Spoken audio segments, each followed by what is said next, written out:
For he is the one who first caused it to stand, and up from the seas he established the land. Oh, who can the path to the Lord's mount ascend?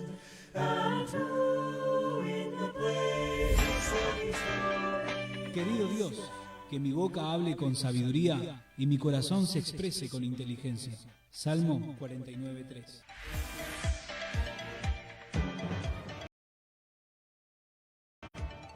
La hora de la reforma. Bienvenidos al espacio junto al teólogo presbiteriano César Arévalo, desde California, Estados Unidos.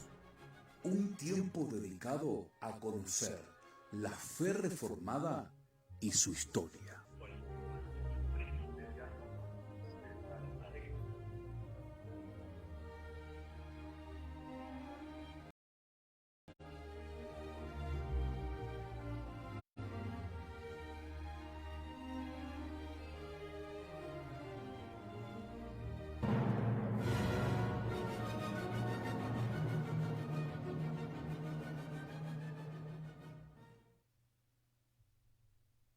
Son las 8:05.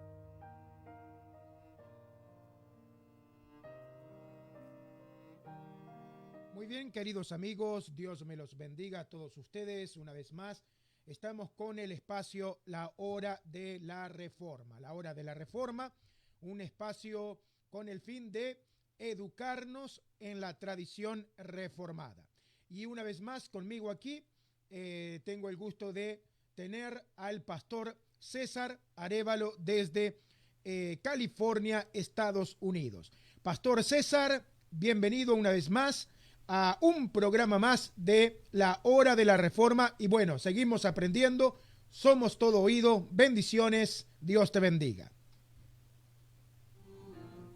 Muy bien, gracias a hermano pastor Luis Lisboa, desde California hasta donde está usted en Uruguay, y a todos sus seguidores, sintonizantes, hermanos que pueden estar también de todas partes.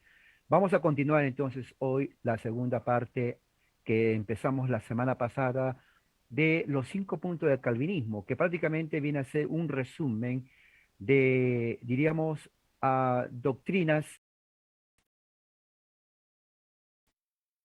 fundamentales de lo que es la teología reformada en sí. ¿Cómo nace esto? En caso de, si usted es primera vez que está entrando, en el año 1618 a 1619 se llevó a cabo un concilio en la ciudad de Dort, que está en Holanda, de las principales iglesias reformadas entonces, respondiendo a un movimiento que lleva el nombre de su líder, a Jacobo Arminio. Los seguidores se llaman arminianos. ¿Cuál es el problema? ¿O qué estaban haciendo ellos? Simplemente ellos estaban refutando las doctrinas principales de la Reforma. El punto principal de ellos era generalmente que el hombre tiene el libre albedrío, en donde él puede y tiene la capacidad de decidir su salvación últimamente. ¿Ok? Hay muchos puntos, ellos presentaron muchos puntos, por eso se llaman los 5 puntos, porque los teólogos reformados respondieron a cada punto de ellos, ¿no? Ellos presentaron el punto número 1, ellos respondieron. Entonces, cada punto que ellos respondieron, ¿no? Tratando de refutar y presentar la doctrina reformada, entonces se conoce como los 5 puntos. Ellos no lo llamaron del calvinismo, pero llegó a ser conocido y se conoce como los 5 puntos del calvinismo. ¿Cuáles son esos 5 puntos? En resumido, está en los acrónimos de TULIP, así, T-U-L-I-P.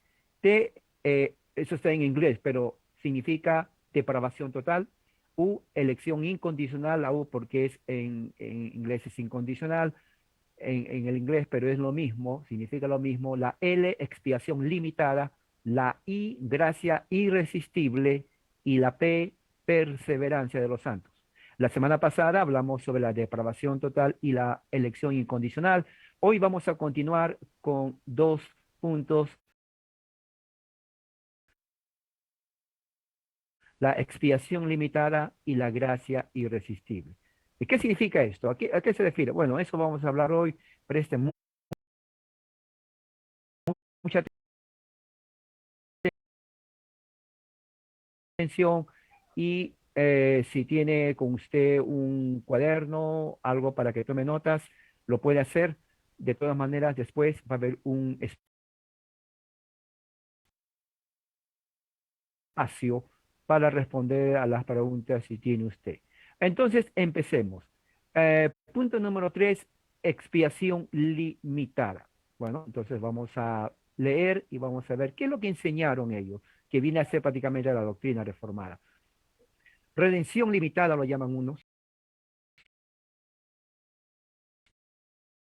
o expiación limitada, ¿no? El plan completamente se refiere al plan completamente libre de la voluntad y la intención de un Dios bondadoso, que es el Padre, que lleva a cabo la efectividad vivificadora y salvadora de la muerte de su Hijo, que se realizó en la cruz del Calvario. Y Jesús muere por los elegidos, a fin de que Dios pudiera otorgarles la fe justificadora. Ahora, mire la palabra clave: Dios pueda otorgarles la fe justificadora. Yo quiero que preste atención. Dios otorga la fe. Muy al contrario que uno diga, bueno, yo tengo fe de mí mismo. Bueno, en este caso, Dios entrega y otorga la fe para que crean en Él. ¿A fin de qué? A fin de que Dios pudiera otorgarles la fe justificadora y de ese modo guiarlos sin falta a la salvación. O sea, ¿se dan cuenta de la relación? Dios otorga la fe salvadora a los escogidos para que ellos puedan creer en Él para salvación. En otras palabras, la voluntad de Dios era que Cristo, a través de la sangre en la cruz, su sacrificio, ¿no?, que prácticamente ahí confirma el nuevo pacto, muy diferente al antiguo pacto que dio con Moisés. O sea, el nuevo pacto empieza cuando Jesús muere en la cruz. Pueda redimir significa liberar, efectivamente, de cada pueblo, de cada tribu, nación y lengua, o raza también, a todos aquellos y solamente aquellos que fueron elegidos desde antes de la fundación del mundo para salvación y le fue dado Dios por Padre. Ahora, esto es muy interesante, quiero repetirlo despacio. Jesús muere en la cruz para redimir, para liberar solamente aquellos, escuche bien, que el Padre en su sola voluntad eligió desde antes de la fundación del mundo para salvación. Este grupo es un grupo compuesto de toda tribu, de toda nación, de toda raza, de todo país, ¿no?, elegidos por Dios en Jesucristo desde antes de la fundación del mundo para salvación. Dios les da la fe para que ellos crean en Él. Solamente aquellos. En otras palabras, Jesús no muere por todos y al final Dios escoge la mitad, digamos. Y el resto, ¿qué pasó?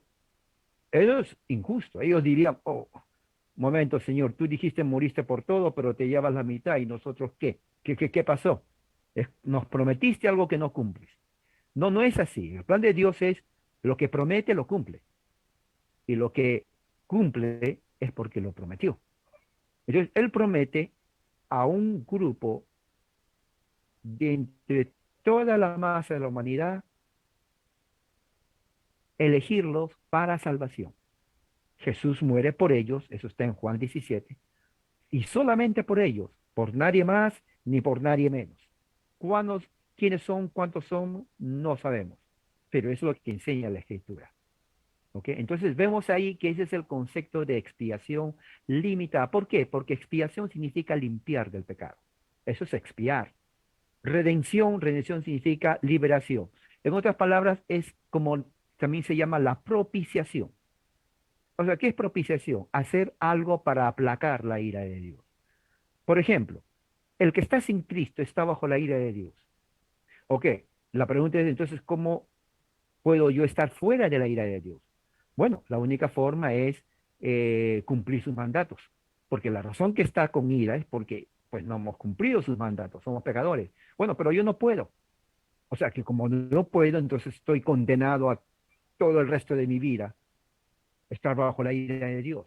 Bueno, Dios dice en su palabra, ¿no?, que Él ha elegido a un grupo de personas para que con fe en Jesucristo, Él les da la fe para que crean en Jesucristo, ¿no?, puedan ser salvos en Jesús y de esa manera ser libres de la condenación y por lo tanto ser libres o estar fuera de la ira de Dios. Cuando están fuera de la ira de Dios, entonces están bajo la gracia de Dios.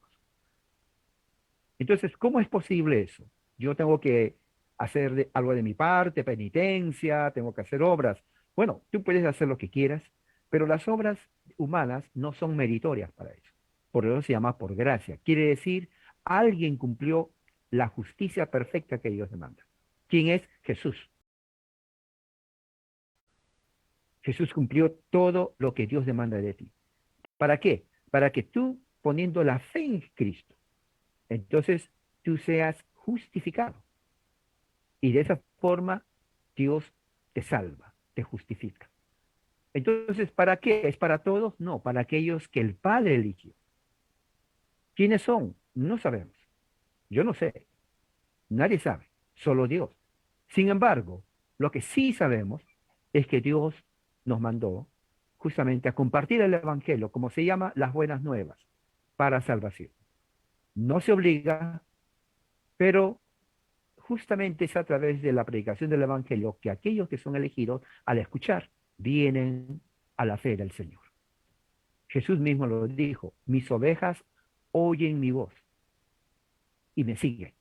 O sea, hay ovejas que no son del Señor, que van a escuchar su voz, pero no le van a seguir. Pero las que son de Él, le van a seguir. Y Él será el pastor de todas ellas.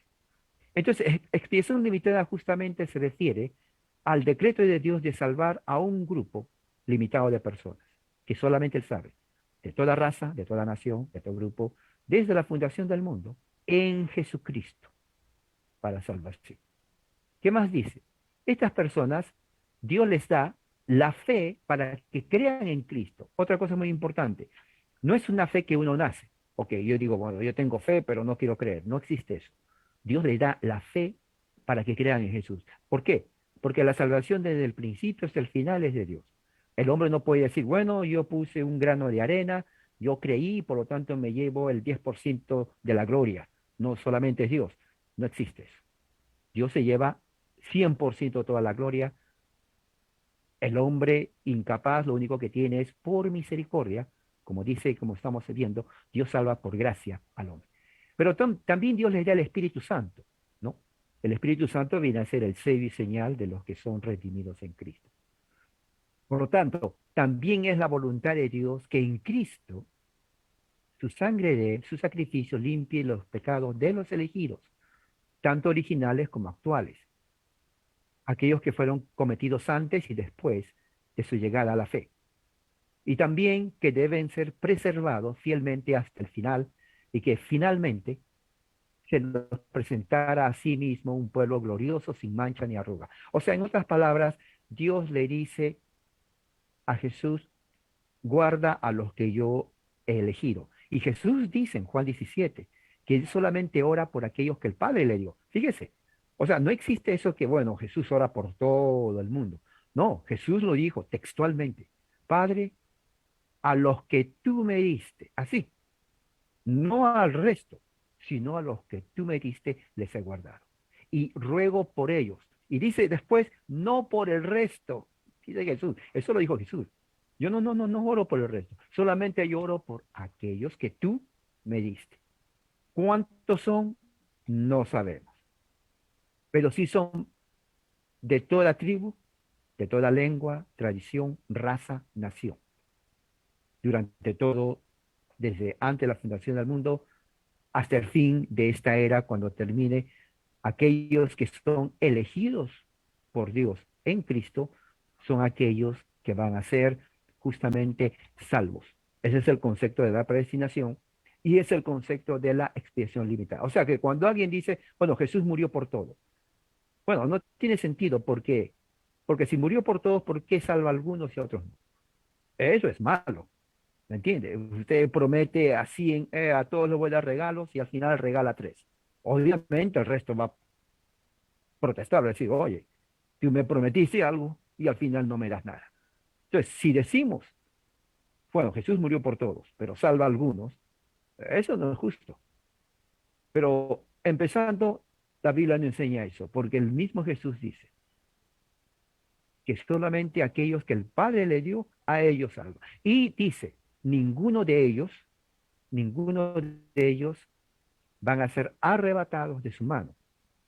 Ahora, esa es una promesa a que tomar en serio, porque dice, porque están en la mano de mi Padre, nadie las arrebatará de la mano de mi Padre, y después dice, ni tampoco de la mano mía. O sea que estamos, los elegidos, estamos doble seguros, y confiamos de que en Cristo nadie nos va a quitar la salvación. Esa es una doctrina muy importante. El elegido en Cristo no pierde la salvación. Y eso lo vamos a ver en el último punto, el número 5, pero de aquí vamos a ir al punto número 4, que es la gracia irresistible para los elegidos. ¿Qué es gracia irresistible? Bueno, vamos a ver. El hecho de que otros que son llamados a través del ministerio del Evangelio vengan y sean llevados a la conversión, no se atribuye al esfuerzo humano de ellos. ¿A qué se refiere? Por ejemplo, campañas evangelísticas, en el llamado final se dice, acepta a Cristo. Levanta tu mano. Ahora párate. Ahora da el paso al frente. Ahora ven aquí al altar. Ahora repite la oración conmigo. O sea, si te das cuenta, es como un paso de marketing, ¿no? De venta, ¿no? Quien quiere, levante la mano. Ahora venga esto. O sea, algo psicológico. Prácticamente la decisión está en el que oye. Tú que estás oyendo, amigo, tú, a ti te hablo. Ya no te pongas duro tu corazón. Hoy es el tiempo, acéptalo. Dios te está esperando, No le hagas esperar mucho. ¿Qué si hoy te mueres cuando sales de aquí? Te mata un carro, cae un avión en tu cabeza, ¿qué pasa? Ahora es el tiempo de salvación. Hazlo, por favor. Tu esposa está a tu lado, señora, tráigalo a la fuerza, porque él tiene que aceptar a Cristo. No se trata de eso. No se trata. Cuando uno es llamado, uno es movido por el Espíritu Santo.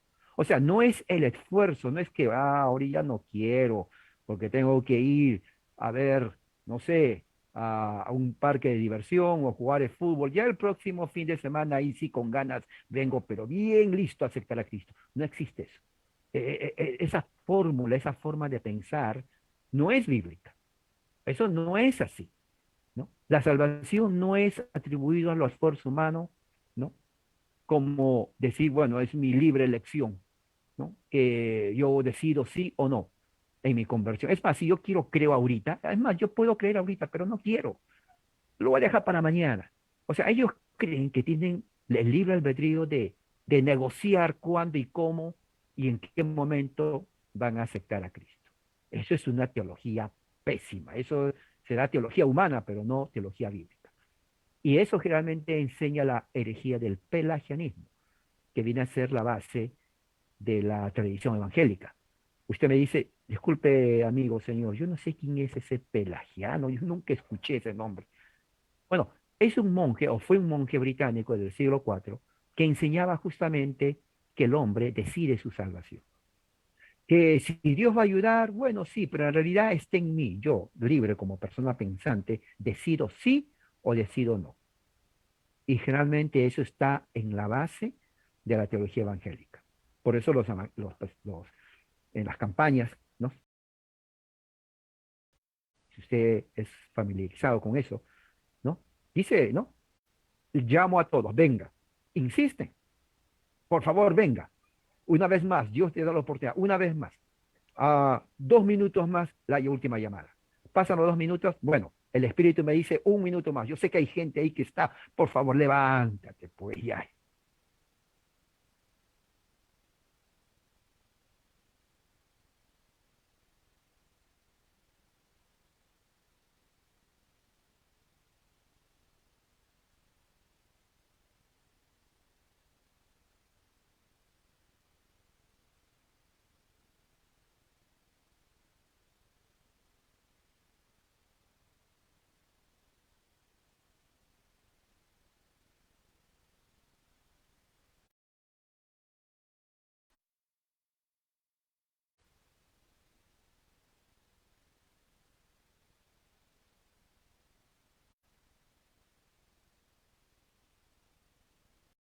to idols, nor worships what's vain.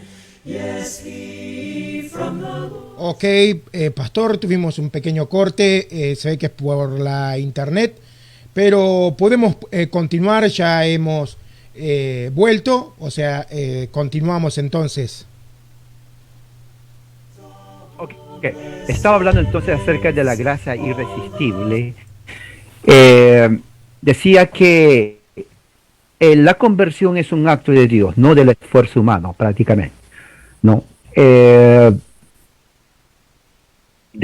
ser atribuido a la obra de Dios desde la eternidad, desde antes de la fundación del mundo hasta la eternidad. Dios escogió a los suyos en Cristo.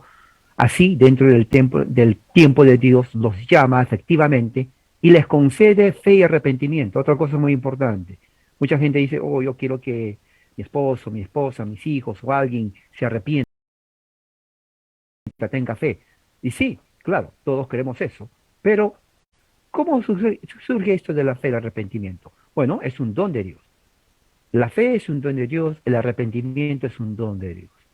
Si se da cuenta, entonces, todo el plan de salvación no es por obra humana, el hombre no puede hacerlo, es un acto y obra de Dios 100% de principio hasta el final. Dios los llama y habiéndolos rescatado del dominio de las tinieblas, los trae al reino de su Hijo para que puedan declarar las maravillas de aquel que nos llamó de las tinieblas a su luz admirable.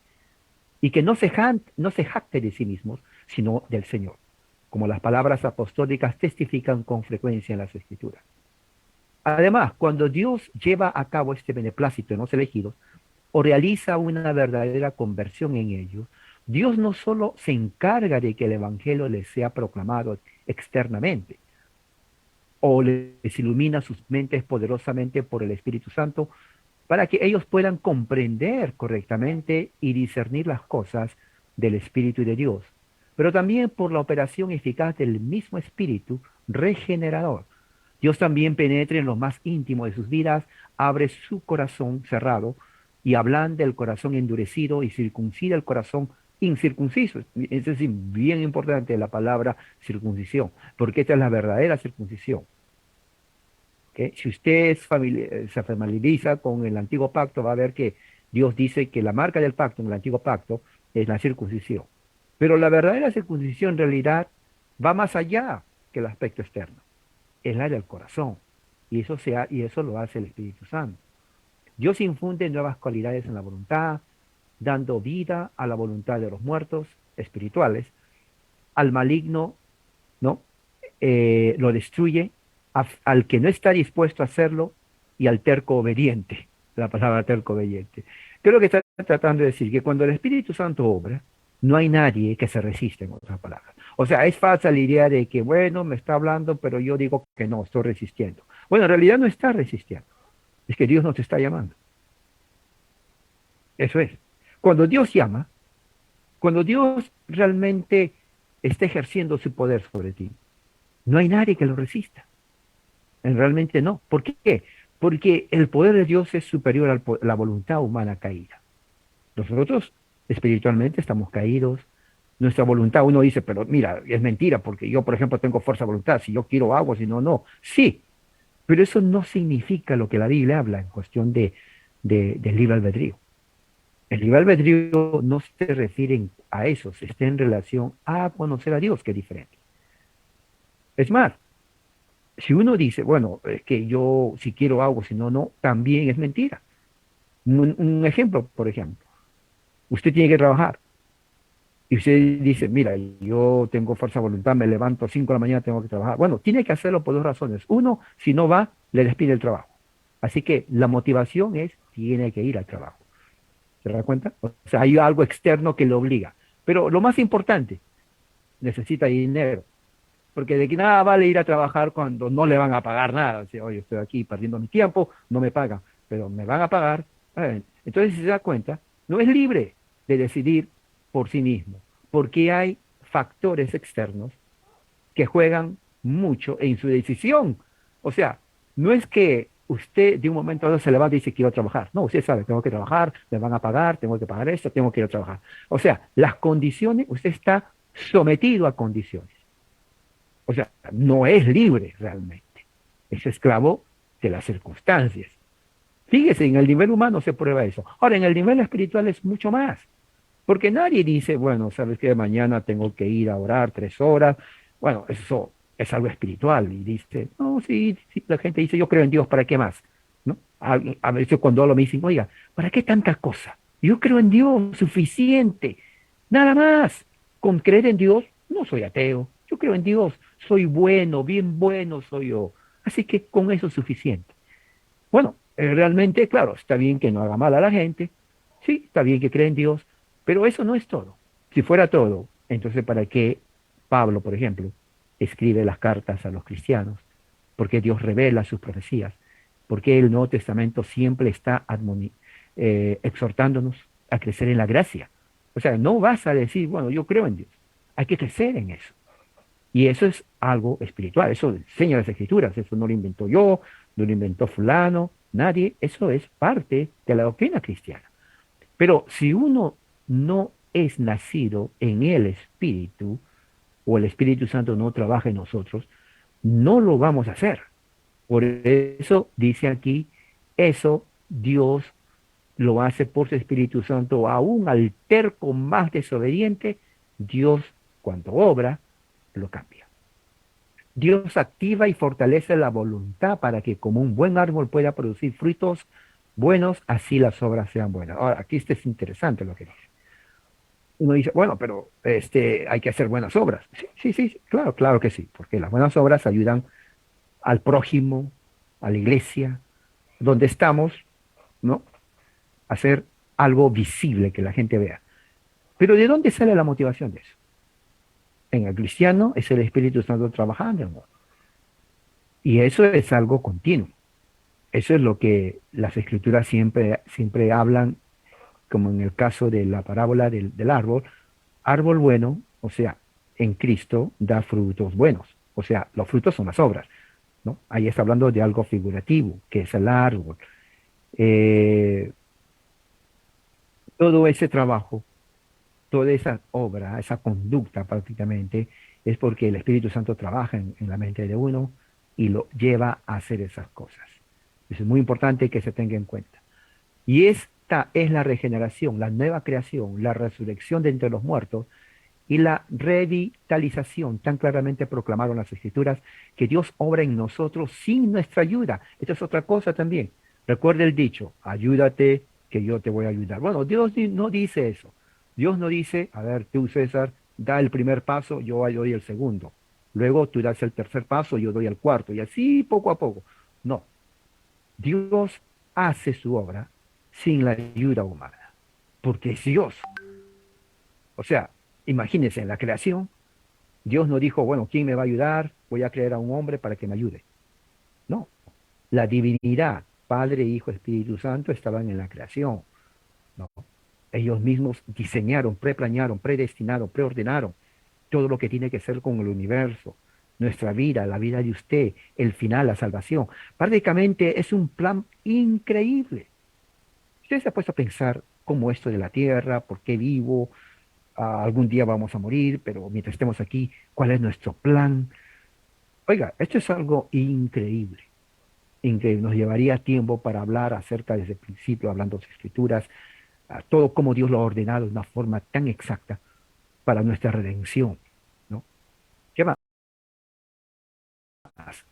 Eh, pero esto ciertamente no sucede solo con la enseñanza externa, por la persuasión moral o por una forma de trabajar que después de que la obra de Dios haya terminado, queda en el poder humano el renacer o convertirse. Más bien, es una obra enteramente sobrenatural que es al mismo tiempo más poderosa, más placentera, una obra maravillosa, oculta e inexpresable, que no es menor o inferior en poder al de la creación o la resurrección de los muertos. ¿Qué es lo que está tratando de decir ahí?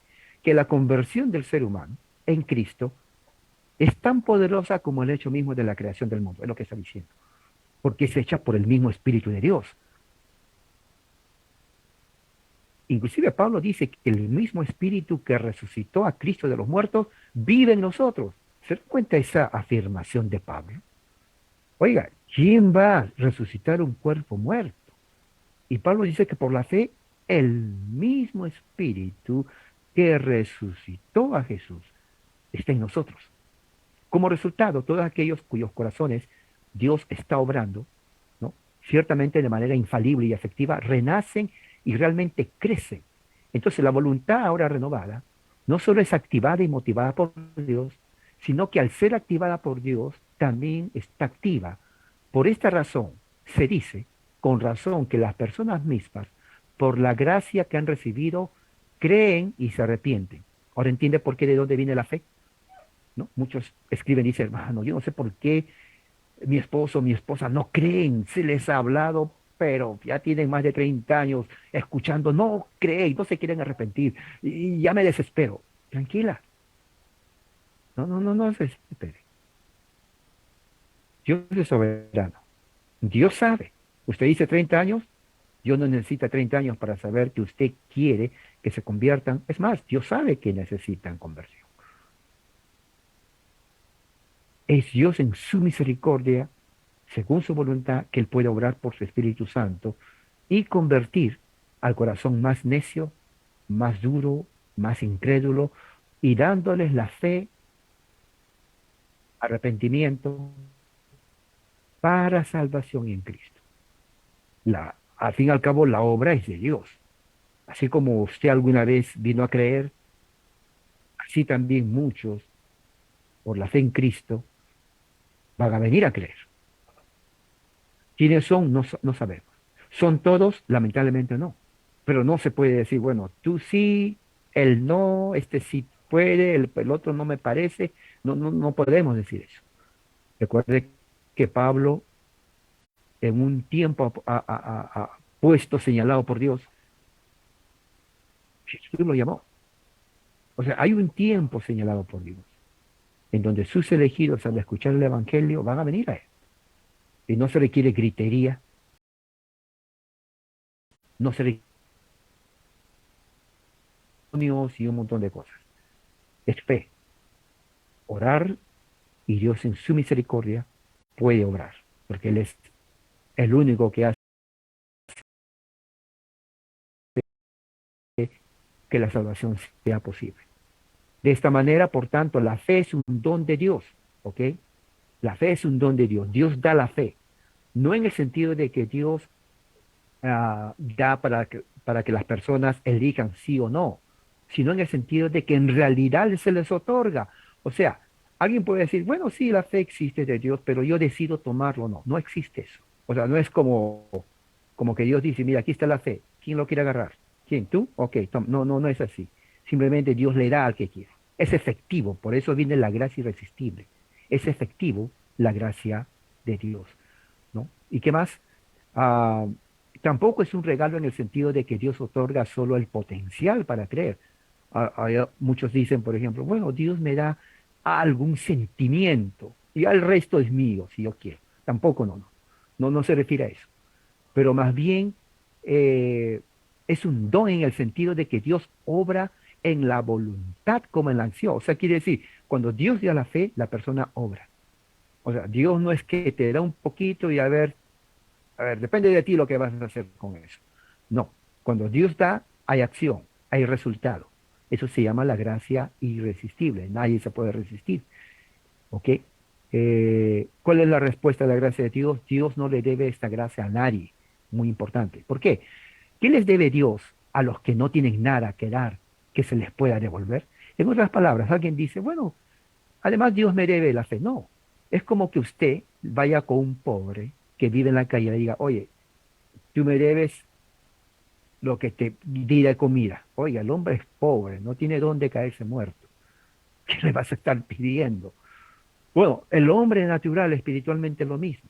¿Qué le va a pedir Dios la fe cuando somos muertos en delitos y pecados? Es como hablar con un muerto en el cementerio y le digas, oye, ¿cuándo me vas a pagar lo que te presté hace 20 años? Oiga, el hombre está muerto, es cadáver, nunca te va a pagar. Bueno, así algo. Somos muertos espirituales, que Dios diga, bueno, tienes que creer, sí lo dice, pero está muerto, ¿cómo va a creer? bueno, Dios le da el don de la fe para que esa persona crea en Él, ¿no? Además, siguiendo el ejemplo de los apóstoles, debemos pensar y hablar de la manera más favorable sobre aquellos que exteriormente profesan su fe, mejoran su vida, porque las cámaras internas del corazón son desconocidas para nosotros, pero para otros que aún no han sido llamados, debemos orar al Dios del cielo que llama las cosas que no son como que existieran. Sin embargo, de ninguna manera debemos enorgullecernos de ser mejores que ellos, como si nos hubiéramos distinguido de ellos. Punto. Ahora, lo que está diciendo al final es correcto. Es viable, es lógico, natural que uno ore por un familiar que es inconverso y pedirle a Dios que derrame su gracia, toque su corazón y él pueda poner fe, arrepentimiento en la persona. Pero el hecho de que nosotros somos elegidos en Cristo y creemos, no quiere decir que somos mejores que ellos, porque recuerde, por gracia hemos sido salvos, no por méritos. Si fuera por méritos, tal vez nadie hubiera sido salvo, pero es por gracia, lo cual Dios en su gracia, en su amor, nos quiso. Entonces, pedirle, Señor, también nací en tu gracia, en el nombre de Jesús, con humildad, no demandándole, no diciéndole, te obligo, Dios, te declaro, no. Con humildad, Padre, te pido por tal persona que tu gracia le alcance, que le des la fe, el arrepentimiento, para que también vengan a creer en ti. Bueno, entonces con esto termino estas dos exposiciones que tienen que ver con la gracia irresistible, al mismo tiempo con la expiación limitada. Adelante, hermano. Perfecto, excelente exposición, pastor, sobre dos puntos más que son esenciales en lo que nosotros conocemos como la soteriología, ¿no? La doctrina de la salvación. Y bueno, una pregunta que tenemos es la siguiente. Creo que ya se ha tocado, pero bueno, quizás la persona no estuvo en el momento. Eh, ¿La persona cree antes de la regeneración o cree después de la regeneración? Esa es la pregunta que tengo Pues del hermano Tomás. esa es una excelente pregunta y es verdad, sí, es más, siempre me la hacen también. La idea es lo siguiente, para tener en contexto y poder entender lo que se hace. Generalmente se enseña, bueno, tienes que creer, ¿no? Para que seas salvo. El problema está con eso es que se asume que la persona puede hacer, pero volvemos al punto, y eso está en las escrituras, ¿no? Brevemente, para ilustrar, ¿no? Está aquí en Efesios, en el capítulo 2. Dice así, ¿no? Uno, eso lo dice Pablo. Ustedes estaban muertos en pecados. Punto. La palabra muertos en griego significa sin vida, no tiene vida. A ver, si uno le dice, tienes que creer a un muerto, claro, es espiritual, pero ¿de dónde viene la figura? Del aspecto físico. Un cementerio uno puede decir, ¿saben qué muertos? Vengo a hablarles un discurso. Aplauden cuando yo termino. Nadie va a aplaudir, obviamente. No, nadie lo va a hacer. Bueno, entonces, decir a un muerto espiritual, tienes que creer, es igual hablar a las personas que están muertas físicamente. Entonces, ¿qué es lo que tiene que esa persona hacer para que crea? Bueno, tiene que ser regenerado por el Espíritu Santo. Cuando es regenerado, entonces ya la persona cree. Y la regeneración es un acto espiritual de Dios. ¿Y dónde dice eso? Bueno, mira lo que dice aquí, en el versículo 4 y 5, perdón, dice, pero Dios, que es rico en su misericordia, por su gran amor con que nos ha amado, está dando Pablo a cristianos. Mira lo que dice, esto es clave. Aún estando muertos, del versículo 1, que dice, nos dio vida. Ahora, esta parte es muy importante y la mayoría lo pasa desapercibido, porque ahí Pablo está diciendo, para creer tenemos que tener vida. El muerto no va a creer. Entonces, una vez que somos regenerados, que dice ahí en el mismo versículo, aún estando muertos, nos dio vida con el Cristo y por su gracia por su gracia, Él nos salvó y nos resucitó con Él en el cielo mediante Jesucristo, dice, para manifestar las edades. Y en el 8 dice, porque es por su gracia que hemos sido salvos mediante la fe. Ahora, esta es parte muy importante, porque ahí Pablo está diciendo en estos textos prácticamente toda la teología de la salvación. La salvación de principio a fin es de Dios. Nos regenera, nos da la fe por gracia para que seamos salvos. ¿Sí, hermano? Ok, ok, perfecto, perfecto. Después tenemos otra cuestión, más que una pregunta, creo que es un cuestionamiento, que es sobre la justicia de Dios, ¿no? Una persona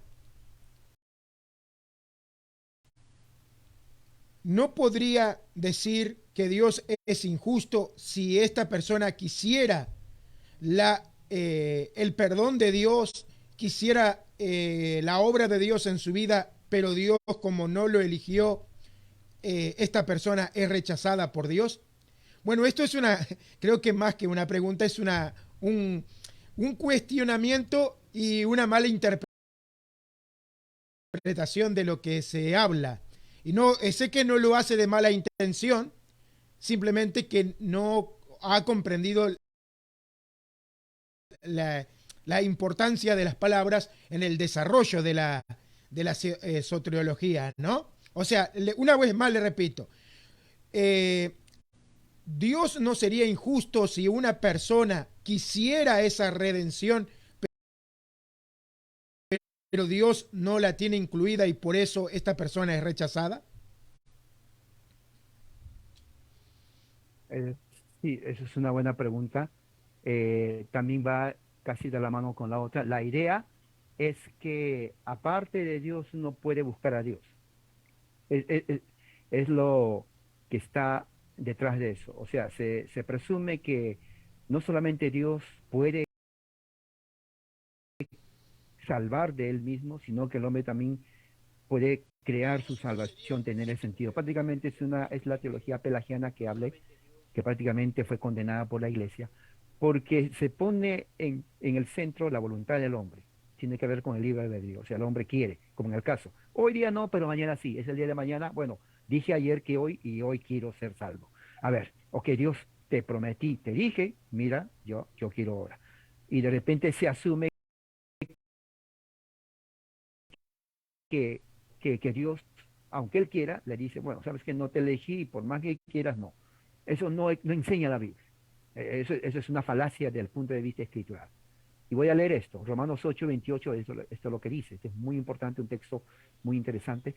Dice así, nosotros sabemos que a los que aman a Dios, Él los ayuda en todo para bien, a los que designó anticipadamente para que fueran llamados. Ahora, la palabra designar anticipadamente es predestinar. O sea, nadie puede decir, mira Dios, te olvidaste de mí y yo realmente quiero estar contigo. No, no existe eso. Dios no se olvida de nadie. A los que Él predestina, si por ejemplo dice, bueno, yo quiero que en el futuro de 3, estos 2. Y de repente viene, oiga Dios, como que a mí me dejaste fuera, si yo también quise. No existe eso. Él desde el principio eligió a 2 y estos 2, sea como sea, van a creer en Dios porque los eligió de antemano. Y dice el versículo 29, porque a los que antes conoció previamente, también los predestinó para ser semejante a la imagen de su Hijo, que fue el primogénito entre muchos. Y dice, porque a los que designó de anticipadamente, a Él los llamó. Mire, a los que predestinó los llamó, y a los que llama, los justifica, y a los que justifica, glorifica. Pregunta, ¿de dónde sale o de dónde se origina entonces todo esto? No de la voluntad del hombre, sino de la voluntad de Dios. Ok, perfecto, pastor. Queda muy claro, ¿no? Ese caso hipotético es imposible que suceda. O sea, ningún individuo Claro. puede reclamar algo que nunca quiso. O sea, es como decir, Dios, Exacto. yo quiero ser un salvo, pero en realidad, si esta persona quisiera ser un salvo, sería un salvo, porque justamente es lo que enseña la doctrina reformada, que todos aquellos que quieren realmente, ¿no? Que todos aquellos que aceptaron realmente, es porque previamente ellos fueron elegidos. Por lo tanto, no existe ninguna persona que diga, Señor, yo quise, pero tú me rechazaste. No, eso no existe. Ninguna persona que Claro. no haya sido No, elegida va a querer algo con Dios. Ahí está el otro tema, ¿no? Que el tema de la predicación. ¿Por qué la predicación es universal? Porque hablando un poco y más que pregunta, extendiendo un poco este diálogo, eh, yo creo que Cristo hizo dos cosas, eh, podemos decir que concretas en la cruz. En la cruz yo creo que Cristo hizo eficazmente dos cosas y fueron estas. Salvar a los elegidos y mostrar el rechazo de los reprobos. Esas cosas fueron eficaces. O sea, en la cruz Cristo dejó salvación para los escogidos y la evidencia del rechazo de los reprobos. Porque justamente la predicación del Evangelio tiene esos dos aspectos. Aceptación por aquellos que Dios eligió y rechazo de aquellos que son reprobos. Y no hay un punto medio. No hay unos que dicen, bueno, yo no soy elegido, pero tampoco soy reprobo, o yo no soy elegido, pero Dios no me dio la chance de aceptar, pero quiero aceptar. No, no existe eso, ¿no? ah, ah, no, no existe, no existe, claro. Exacto. Sí, sí, sí, es interesante cómo cuando uno desconoce, es lo que hacían los pelagianos, decían, pero, y el semipelagiano es aquel que entendió, pero dice, pero de todas maneras el hombre tiene un poquito. Bueno, de todas maneras no, porque estamos viendo aquí que es Dios al que llama lo predestinó, por eso lo llama. Y al que llama lo va a justificar y lo va a glorificar. O sea, en ninguna parte en la ecuación vemos, bueno, y el hombre aquí decide. No, no vemos eso. Exactamente. No, no existe eso de que el hombre tenga el poder de elegir su propia salvación. El hombre tiene, y no es un poder, sino que es la desgracia del ser humano, es elegir Ya, la condenación, ¿no? Hoy hablaba en un grupo, pastor, sí, sobre que el ser humano en sí, el ser humano, ¿no? El ser humano en su conciencia, en su mente, él entiende que cuando rechaza a Dios lo hace en su plena voluntad.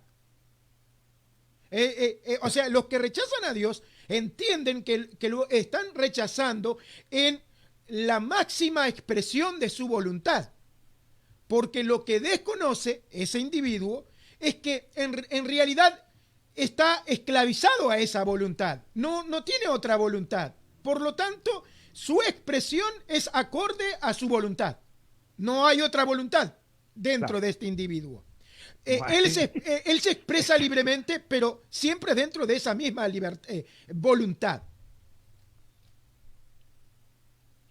Sí, sí, eso es lo que dice Pablo cuando dice, en ese tiempo ustedes andaban de acuerdo a la corriente de este mundo, uno, conforme a la voluntad del príncipe de la potestad, dos, ese espíritu que trabaja en los hijos que son desobedientes ante Dios, también en esas cosas vivían en las pasiones de su carne, haciendo el deseo de nuestra carne, que es la voluntad, a eso se refiere Pablo, y de la mente, y éramos totalmente hijos de ira. O sea, Pablo aquí está en dos versículos definiendo lo que es el hombre sin Cristo. Y en todas ellas, cada expresión que usa, el hombre, sí, es libre, pero libre es como un perro cuando tú le amarras a un árbol.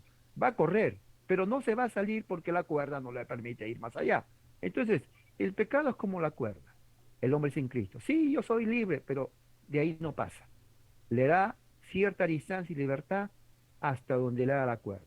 Si la cuerda es cortita, bueno, el perro va a ir poquito, le das un poquito más y nada más. Entonces el hombre, su voluntad no es libre, al contrario, está esclavizada. Ok, muy bien, pastor. No le robo más su tiempo. Otro lindo día más, agradable, escuchando y aprendiendo de la palabra de Dios y de la tradición reformada. Y bueno, queremos recordarle a los hermanos Amén. que pueden compartir, ¿verdad?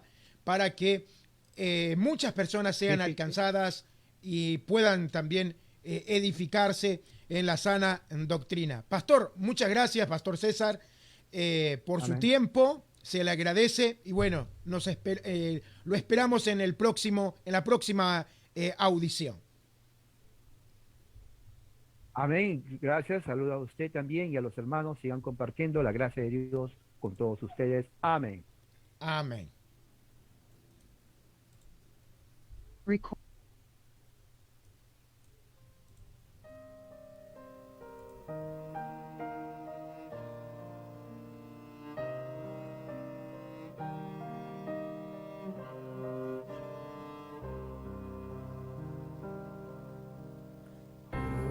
Que se amotina toda nación, porque los pueblos piensan vanidades, los reyes del mundo harán rebelión y conspirarán muchas majestades contra el Señor y contra su ungido, diciendo todos venid a quebrar las cadenas que Él nos ha metido, sus duras cuerdas vamos a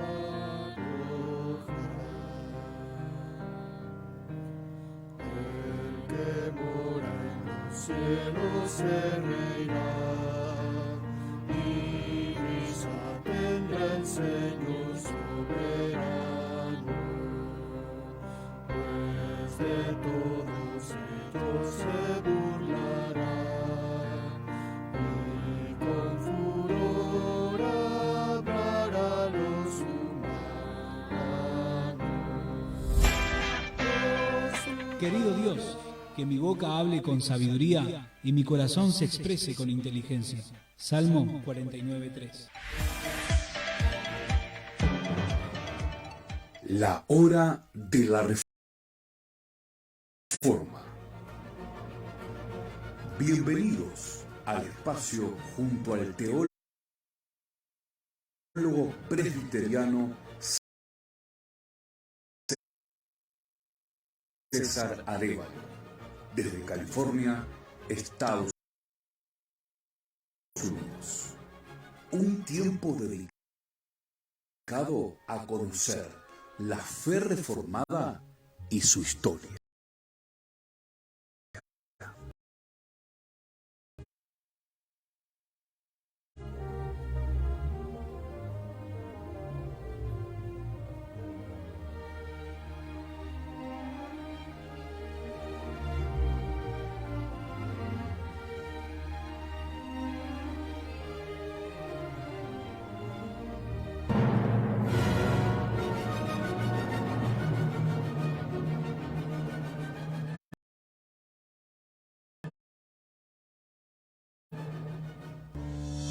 Si quieres conocer más sobre la tradición reformada, te invito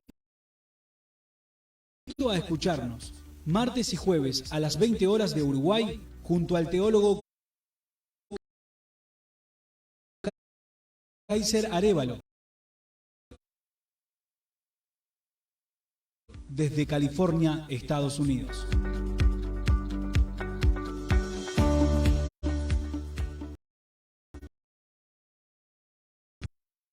Son las 8:59.